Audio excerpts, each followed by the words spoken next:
Mayong adlaw mga kapatid, liway abas ni para sa News 5 Bisaya.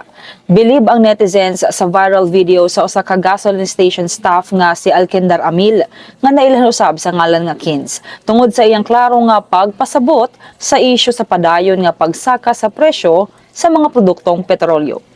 Sa video, gituuhan sa uban nga pump attendant siya.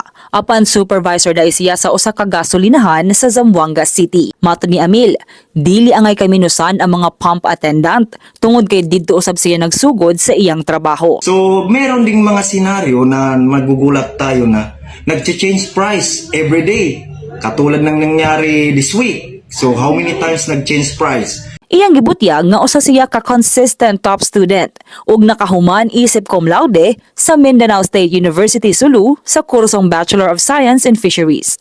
Sa interview sa News 5, giingon ni Amil nga iyang nakatunan ang iyang kaalam bahin sa oil prices pinaagi sa ilang mga meeting sa trabaho. Dugang pa niya nga sige siya og pangutana sa iyang mga kauban ug gitudloan siya kung asa siya makamonitor sa presyo sa world market. Kini sa lamang tong update, magpadayon sa pagbantay sa social media pages sa News 5 para sa uban pa mga balita ug update.